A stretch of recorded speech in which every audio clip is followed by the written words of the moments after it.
용용이의 경작 교실. 안녕하세요, 용용입니다. 지난 시간에 저희는 투자에 관한 이야기를 했었어요. 그래서 투자를 우리는 해야 하는가 라는 질문을 던졌고요. 그 질문의 답으로서 저는 무조건 투자를 해야 한다 라고 대답을 했었습니다.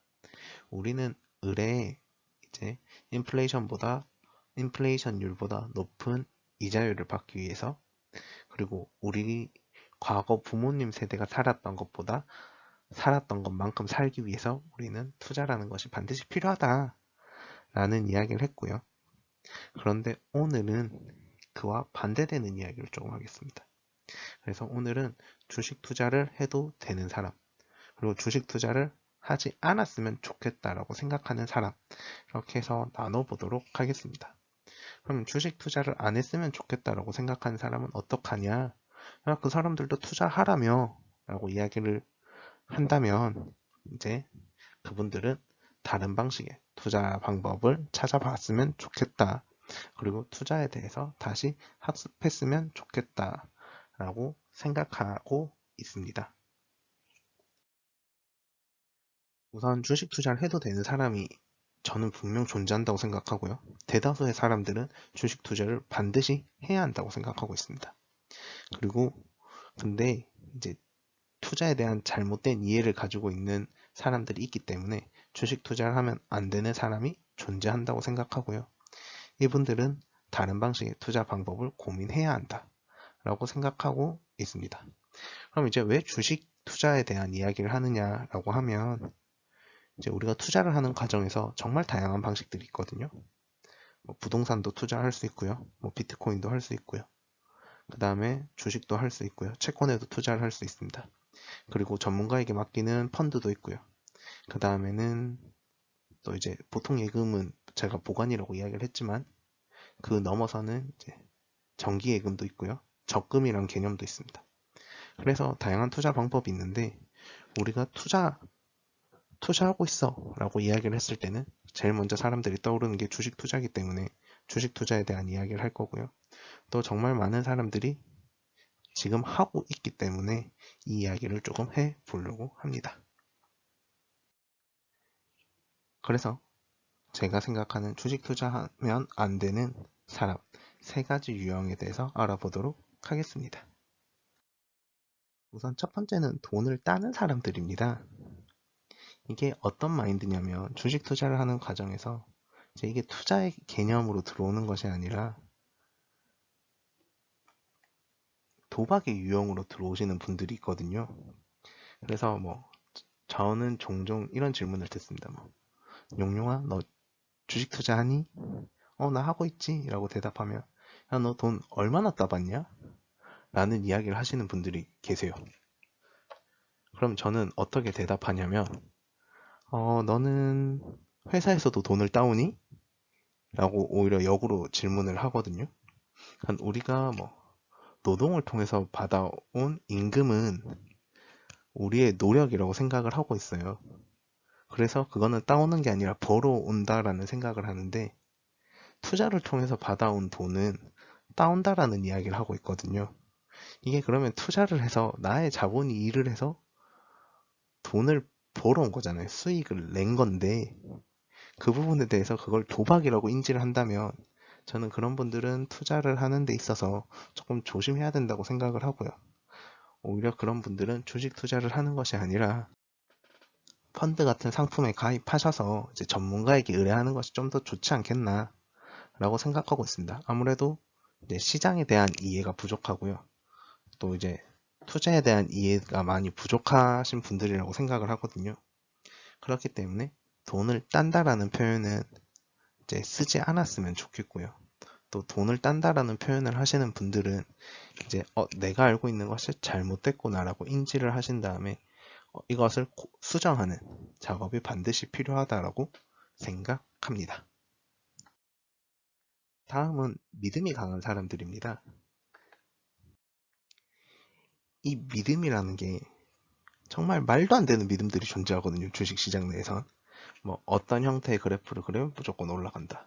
뭐 어떤 형태의 그래프를 그리면 무조건 주가가 상승할 거야. 뭐 그런 이야기를 하시는 분들이 계세요. 뭐 그분들의 투자하는 방식이라서 함부로 뭐 이야기는 못 하겠지만 이제 그런 믿음에 대한 이야기 혹은 뭐 특정 단어들을 이야기하시는 분들이 있어요. 뭐 NFT, 비트코인, 블록체인 뭐 이런 이야기를 하면서 이건 미래 신사업이야.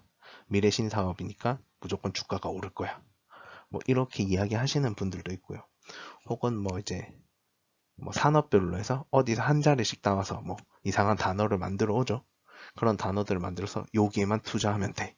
라고 이야기하시는 분들이 계십니다. 정말 우리 주변에 많이 있는 분들이죠. 근데 그런 분들이 사실은 그 산업에 대해서 직접 조사하고 그 산업에 대한 이해가 있겠느냐라고 질문해보면 사실 대다수의 경우가 그렇지 않은 경우가 많거든요. 그럼 이제 그런 단어들은 어디서 들어오냐 하면 이제 어떤 누군가가 했던 이야기. 그 누군가가 바로 종교에 거진 거의 교주 같은 느낌이 돼버리는 거죠. 그렇게 해서 투자를 하다 보면 사실 투자에 대해서는 개인이 모든 걸 책임지게끔 되어 있거든요.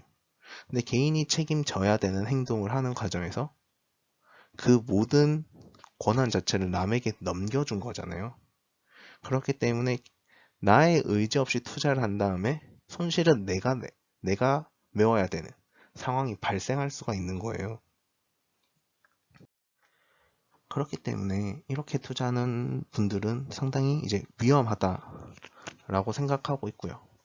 다만 뭐 그런 경우가 있어요. 뭐 우리나라의 미래 산업은 어떤 게 먹여 살릴 거야 라고 나름의 결론을 내린다면 뭐 직접 그 해당되는 산업에 있는 기업에 투자하는 방식도 있고요. 혹은 뭐 그 관련된 ETF들이 요즘 많이 만들어져 있습니다. 차라리 그렇게 생각을 한다면 직접 산업 분석을 하거나 혹은 그 기업에 대한 분석을 하거나 아니라면 그런 해당 이제 ETF에 들어가는 것도 저는 방법이라고 생각을 하거든요. 그렇기 때문에 이제 이런 강한 믿음을 가지고 있으신 분들도 직접 개인이 이제 기업을 선택해서 투자하는 것보다는 ETF를 좀 더 많이 추천드리고요. 아니면 그 산업이나 그 기업에 대해서 직접 조사해 보시는 것도 반드시 필요하다고 생각합니다. 마지막은 생계형 투자자인데요. 이 생계형 투자자는 뭐 전문적으로 투자하시는 분들을 말하는 것이 아니라 자신의 생활비를 가지고 투자하시는 분들을 말합니다.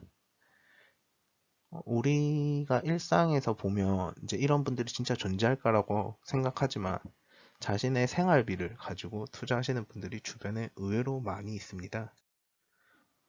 앞에서도 말했지만 투자의 책임은 자신이 가지는 거기 때문에 이제 내가 내 생활비 가지고 내가 투자를 하고 내가 밥 굶어가면서 내가 투자를 하는 게 무슨 잘못이야 라고 이야기는 할 수는 있는데요.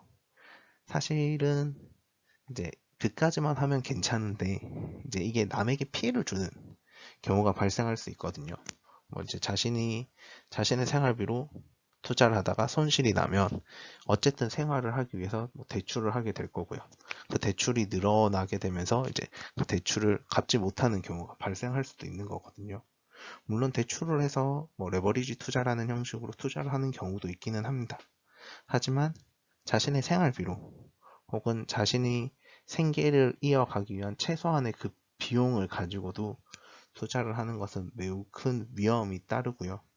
오히려 그런 분들에게는 이제 주식 투자를 권장하기보다는 좀 이제 적금이나 혹은 정기예금 같이 해서 이자율이 높은 그런 목돈을 만들어 보는 걸 저는 많이 추천해 드리고 있습니다. 이게 아무래도 이제 투자를 하는 과정에서는 목돈이 들어가게끔 되거든요. 그리고 그에 대한 목돈이 만들어져야 수익률이 나도 거기에 대한 이자가 이제 충분하다고 느낄 수 있는 금액이 되는 거기 때문에 내가 당장 먹고 살아야 되는 돈을 가지고는 좀 투자하는 것은 조금 조심해야 된다라는 이야기를 하고 싶습니다.